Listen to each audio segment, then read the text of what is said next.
하나님의 말씀은 신약 성경 마태복음 21장 1절에서 11절 말씀입니다. 신약 성경 34쪽. 그들이 예루살렘에 가까이 가서 감람산 벳바게에 이르렀을 때에 예수께서 두 제자를 보내시며 이르시되 너희는 맞은편 마을로 가라. 그리하면 곧 매인 나귀와 나귀 새끼가 함께 있는 것을 보리니 풀어 내게로 끌고 오라. 만일 누가 무슨 말을 하거든 주가 쓰시겠다 하라. 그리하면 즉시 보내리라 하시니 이는 선지자를 통하여 하신 말씀을 이루려 하심이라. 일러서되 시온 딸에게 이르기를 내 왕이 내게 임하나니 그는 겸손하여 나귀 곧 멍에 매는 짐승의 새끼를 탔도다 하라 하였느니라. 제자들이 가서 예수께서 명하신 대로 하여 나귀와 나귀 새끼를 끌고 와서 자기들의 겉옷을 그 위에 얹으매 예수께서 그 위에 타시니 무리의 대다수는 그들의 겉옷을 길에 펴고 다른 이들은 나뭇가지를 베어 길에 펴고 앞에서 가고 뒤에서 따르는 무리가 소리 높여 이르되 호산나 다윗의 자손이여 찬송하리로다. 주의 이름으로 오시는 이여 가장 높은 곳에서 호산나 하더라. 예수께서 예루살렘에 들어가시니 온 성이 소동하여 이르되 이는 누구냐 하거늘 무리가 이르되 갈릴리 나사렛에서 나온 선지자 예수라 하니라. 아멘. 할렐루야. 하나님의 은혜와 사랑 가운데 사순절을 지나고 있습니다. 특별히 오늘은 우리 주께서 순환을 당하기 위해 구원을 완성시키기 위해 예루살렘에 입성하시는 모습을 보여주고 계십니다. 그래서 오늘을 종려주일이다. 왜냐하면 예수님이 예루살렘에 입성하실 때 사람들이 환영하며 구원의 노래를 불렀기 때문에 그 종려나무 가지를 꺾어 흔들었다. 그것을 기념하여 종려주일이다. 그렇게 전해져 오고 있습니다. 사랑하는 성도 여러분, 오늘 이 말씀 속에서 우리는 예수님께서 평소에 보여주시지 않던 행동을 하셨다라는 것에 관심을 기울여야 합니다. 예수님이 사복음서를 통하여 전도 여행을 통하여 무언가를 타고 다녔다라는 기록이 없습니다. 그러나 유일하게 예루살렘에 들어가실 때 나귀 새끼를 타셨다. 그렇게 성경이 전해주고 있습니다. 이것은 하나님이 주신 말씀을 이루기 위한 모습이었다라는 것을 가르쳐주고 있습니다. 스가랴 선지자가 9장 9절에서 예언한 대로 예수님께서 겸손하시기 때문에 평화의 왕으로 오시기 때문에 나귀 새끼를 타셨다. 그래서 5절 말씀 시온 딸에게 이르기를 내 왕이 내게 임하나니 그는 겸손하여 나귀 곧 멍에 매는 짐승의 새끼를 탔도다 하라 하는 이 말씀이 스가랴 9장 9절의 말씀입니다. 예수님이 자가용이 없으셨습니다. 돈도 없습니다. 그런데 이 나귀의 주인에게 미리 예약을 해서 렌트를 하신 거죠. 렌트카가 소나타도 아닙니다. 포니, 티코, 모닝, 그 중에서 티코라고 할 수 있는 그런 차를 타셨다라는 말과 같습니다. 그런데 이 나귀를 타는 전통은 사사시대 때 사사들이 하나님의 일을 하며 재판을 하며 사람들에게 가르침을 줄 때 이동하는 수단으로서 나귀를 탔습니다. 그래서 나귀를 탄다라는 것은 지도자들이 타는 탈 것, 평화의 왕이 탈 것.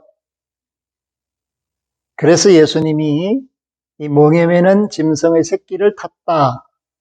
그 말은 멍에 매지 않았다라는 것을 의미합니다. 한 번도 타보지 않은 그런 나귀를 타셨다.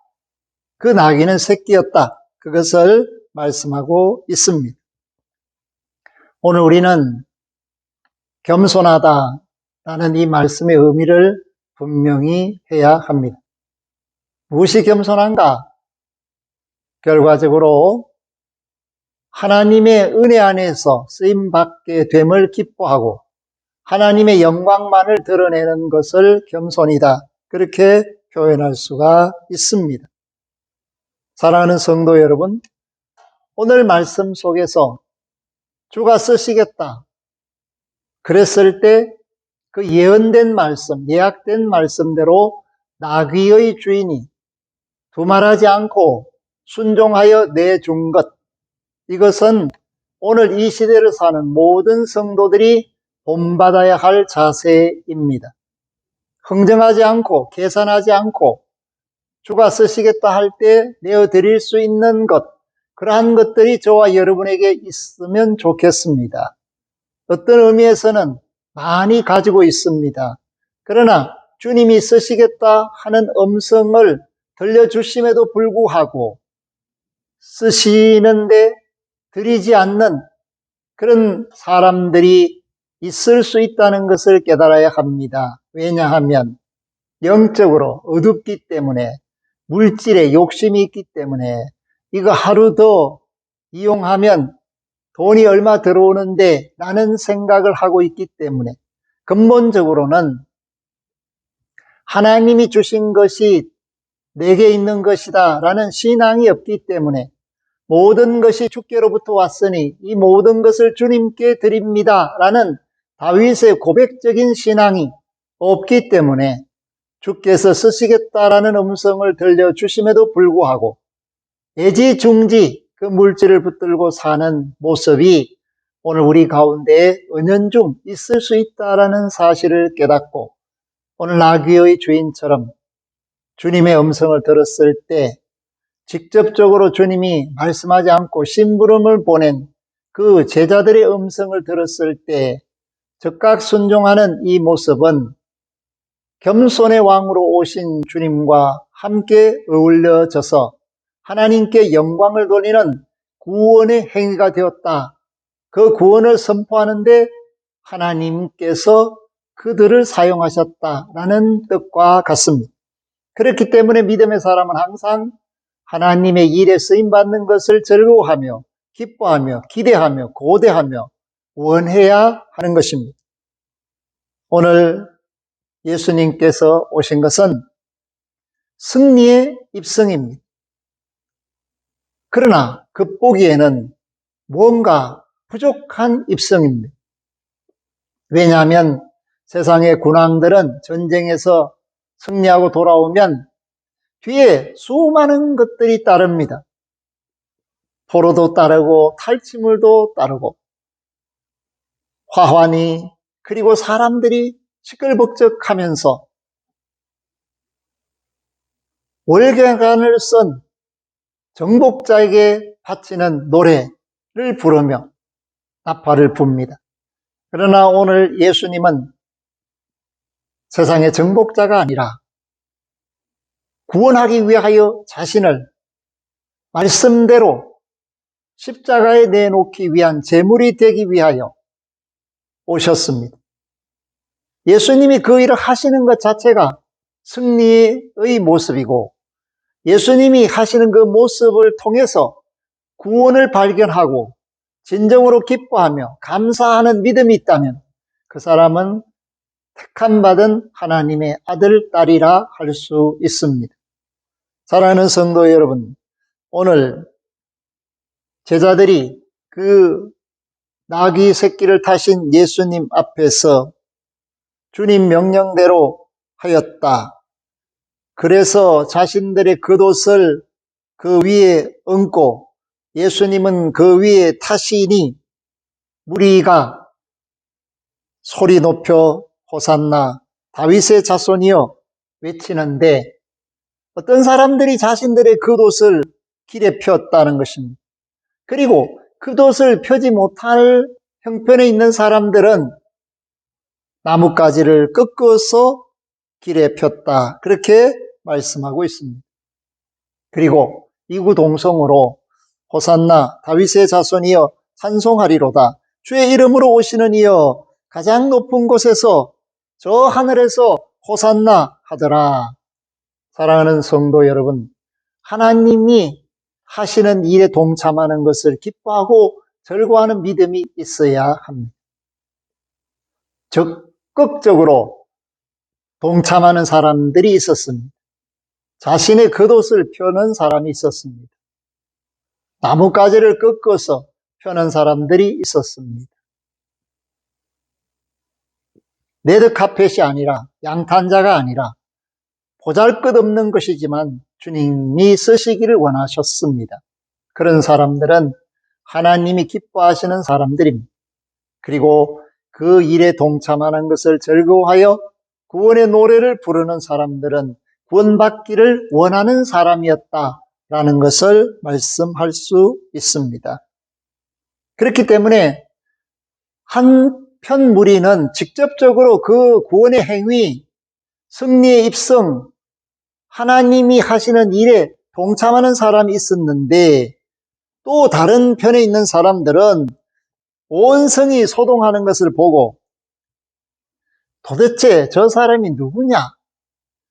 그렇게 의문을 가지는 사람들이 있었다. 그러므로 10절 후반절에 보면 온 성이 소동하여 이르되 이는 누구냐 하거늘 도대체 누가 왔길래 이 예루살렘이 이렇게 시끌벅적한가? 그렇게 의문을 가지고 있습니다. 그런데 오늘 이 시대에는 예수님에 대하여 의문을 가지는 사람들조차도 점점점 줄어가고 있다. 이것이 애통할 만한 시대적 아픔입니다. 우리가 예수님을 믿는 것으로 끝나는 것이 아니라 예수님에 대하여 궁금증을 가지는 사람들이 많아야 하고 예수님이 하시는 그 구원의 은총 가운데로 들어오기를 힘쓰는 사람들이 많아야 하는데 예루살렘에 살고 있던 수많은 사람들 가운데서 예수님의 오심을 기뻐하며 영접한 사람들이 얼마나 되겠습니까? 오늘 소동한다 그랬지만 살고 있는 사람들 전체의 숫자에 비교하면 소수였습니다. 오늘 구원은 모든 사람에게 문을 열고 다가오라고 부르고 있지만은 그 문으로 들어가는 사람이 많지 않다. 이것이 아픔입니다. 그래서 예수님에 대하여 아는 사람들, 그 무리들이 대답합니다. 갈릴리 나사렛에서 나온 선지자 예수라 하니라. 아멘. 갈릴리 나사렛에서 예루살렘으로 올라왔다. 왜 나사렛 예수님이 예루살렘에 오셨을까? 그것은 유월절의 제물이 되기 위해 오셨다. 그 유월절의 제물은 곧 사망에서 생명으로 옮기는 일을 사람이 할 수 없고 양이 할 수 없어서 하나님이 친히 독생하신 아들 예수 그리스도를 통하여 하시는 일이다. 이 일을 깨닫고 아멘으로 받아들이는 사람은 하나님의 은총 안에 있는 소중한 사람이 됩니다. 그러나 이러한 소식을 전함받고도 외면하는 사람들은 안타깝게도 구원 밖에 있고 슬피 울며 이를 가는 심판의 대상이 됩니다. 사랑하는 성도 여러분, 오늘 저와 여러분들은 소중한 사람입니다. 호기심으로 시작했던, 적극적으로 동참함으로 시작했던 구원 안에서, 은혜 안에서 하나님의 자녀로 산다라는 것이 얼마나 기쁘고 즐거운 일인가를 깨닫고 범사에 감사하면서 주의 일에 쓰임받기를 원하는 믿음이 자라나야 합니다. 지금까지도 쓰임받았지만 앞으로 계속적으로 주가 쓰시겠다 하는 음성에 순종함으로써 적극적으로 임하는 사람, 또한 함께 찬송하면서 구원의 기쁨을 노래 부를 줄 아는 사람, 그리고 그 소리, 우리들이 바라는 그 구원의 노래를 듣고 사람들이 관심을 갖게 하고, 관심을 가진 그 사람들 가운데서 호기심으로 주님을 찾을 수 있도록 더 열심을 내는 믿음의 역사가 있기를 주의 이름으로 부탁하며 축복합니다. 아멘. 하나님 감사합니다. 종려주일 예수님의 순환의 마지막 단추를 꿰고 구원의 일을 감당하기 위하여 나귀 새끼를 타시고 입성하시는 주님, 그 사랑, 그 은혜, 구원의 계획 속에 있는 사람들은 참여하며 기뻐하며 즐거워하였습니다. 그러나 그 구원의 기쁜 소식을 알지 못하는 사람들은 이는 누구냐, 저가 누구냐, 궁금증을 가지고 호기심을 가졌지만 어떤 이들은 구원에 동참하고 어떤 이들은 구경꾼으로 끝났습니다. 하나님, 오늘 우리는 주님과 함께하는 믿음의 사람으로 주의 일에 쓰임받기를 소망하며 기쁨으로 하나님의 영광을 노래하며 구원의 기쁜 소식을 전파하기를 원합니다.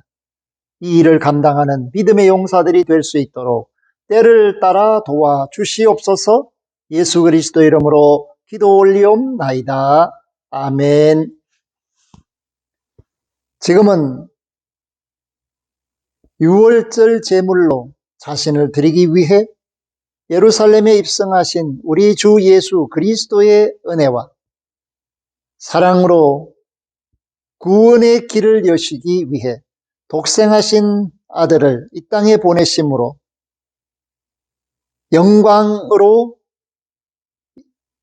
임하기를 바라시는 하나님 우리 아버지의 극진하신 사랑하심과 그 큰 계획을 이루시기 위해 각 사람 마음에 임하사 감동을 주심으로 구원의 노래를 부르게 하시는 성령님의 함께 계심이 머리 숙여 경배하는 이들과 이 전을 출입하는 심령들과 구원받아 마땅한 천하 만민들 위에 이제로부터 영원토록 항상 함께 하시기를 축원하옵나이다. 아멘.